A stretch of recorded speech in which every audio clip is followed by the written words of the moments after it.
नमस्कार दोस्तों, कैसे हैं आप सभी। आइए आज हम भगवान शिव के भक्त की कहानी सुनते हैं। एक गांव में संजीव अपने पिता भानु प्रताप के साथ रहता था। संजीव के पिता बहुत धनवान थे, लेकिन संजीव बहुत सीधा साधा था। उसे पैसों का लालच नहीं था। भानु प्रताप चाहते थे कि उनका बेटा उनका व्यापार संभाले, लेकिन संजीव भगवान भोलेनाथ का भक्त था। वह उनकी सेवा में लगा रहता था। एक दिन भानु प्रताप ने संजीव से कहा, बेटा मैं चाहता हूँ कि तू मेरा व्यापार संभाल ले तो मैं तेरा विवाह कर दूँ। यह सुनकर संजीव ने कहा, पिताजी मैं भगवान की भक्ति करना चाहता हूँ, इसलिए न तो मैं आपका व्यापार संभालना चाहता हूँ न विवाह करना चाहता हूँ। यह सुनकर भानु प्रताप सोच में डूब गए। अगले दिन भानु प्रताप ने यह बात अपने एक मित्र घनश्याम को बताई। तब उसने भानु प्रताप से कहा, तुम अपने बेटे का विवाह किसी होशियार पढ़ी लिखी कन्या से कर दो।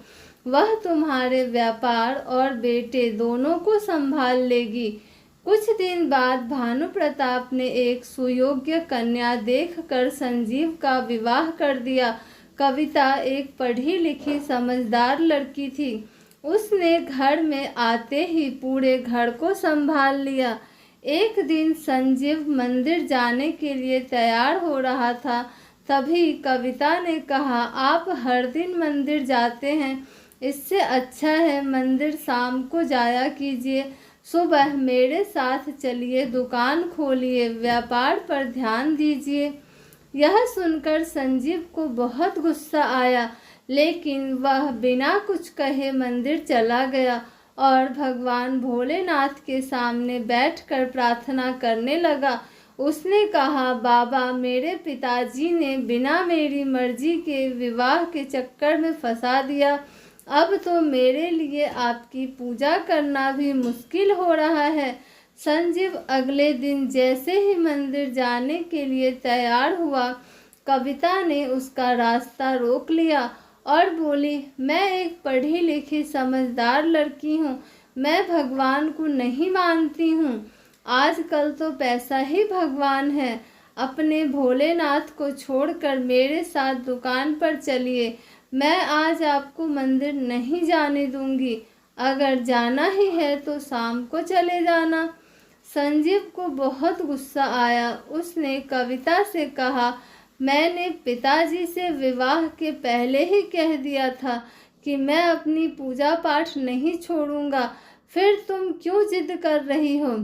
लेकिन कविता नहीं मानी। हार कर संजीव को उसके साथ दुकान पर जाना पड़ा।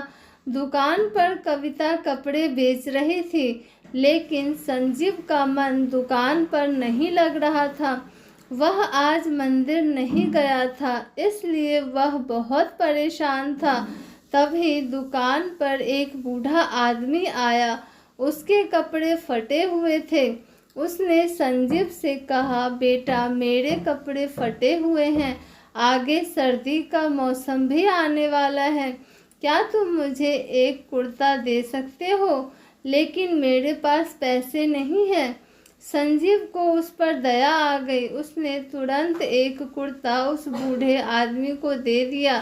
तभी कविता ने उसे रोकते हुए कहा, आप यह क्या कर रहे हैं, बिना दाम लिए इस तरह कपड़े दे रहे हैं। यदि हमने ऐसा किया तो बहुत नुकसान हो जाएगा। कविता उस बूढ़े आदमी से कहा, चुपचाप यहाँ से चले जाओ, पूरे दाम लिए बगैर हम कुर्ता नहीं देंगे।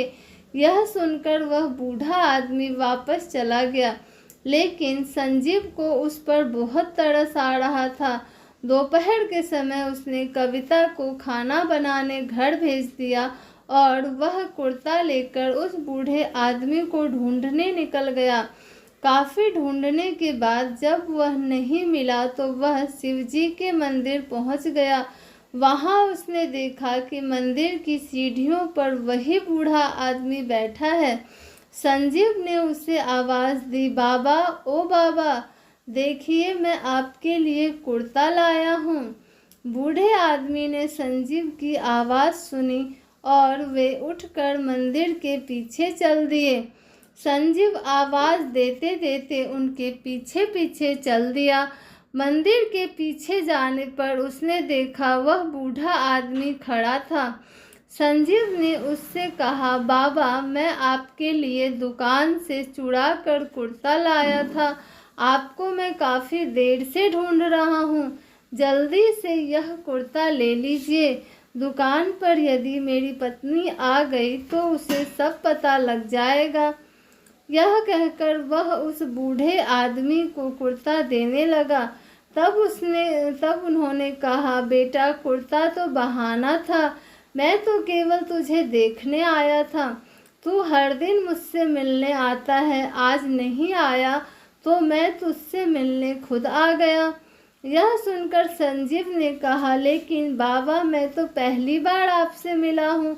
तभी वह बूढ़ा आदमी भगवान भोलेनाथ के रूप में प्रकट हो गए और कहा, जैसे भक्त मुझसे मिलने का इंतजार करते हैं वैसे ही मैं भी भक्तों का इंतजार करता हूँ। भगवान शिव को साक्षात सामने देखकर संजीव उनके पैरों पर गिर गया और बोला, बाबा मुझे क्षमा कर दीजिए, मैं मूर्ख आपको पहचान नहीं सका। आपको मेरे कारण इतना कष्ट झेलना पड़ा। तभी संजीव के कानों में किसी के रोने की आवाज़ पड़ी। उसने पलट कर देखा तो कविता वहाँ खड़ी रो रही थी। वह भी बाबा के चरणों में गिर गई। उसने कहा, बाबा अपनी शिक्षा के घमंड में मैंने आपका अपमान किया, मुझे माफ़ कर दीजिए। इन्हें आपकी पूजा करने से रोककर मैं बहुत बड़ी भूल की। मेरे कारण ही आपको कष्ट हुआ है, मुझे सजा दीजिए। तब भगवान शिव ने कहा, तुम्हारे अंदर भक्ति जगाने का यही उपाय था। अब तुम दोनों अपना सांसारिक धर्म पालन करते हुए मेरी भक्ति करो। यह कहकर भगवान अंतर्ध्यान हो गए। उनके जाने के बाद कविता ने कहा, मुझे माफ़ कर दीजिए, मैं तो गुस्से में आपको ढूंढते हुए मंदिर आई थी। मुझे पता था कि आप यहीं आए होंगे, लेकिन आज आपके पुण्य के कारण मुझे पापी को भगवान भोलेनाथ के दर्शन हो गए। उसके बाद दोनों व्यापार के साथ साथ भगवान की भक्ति भी करने लगे। Thanks for watching, like share and subscribe.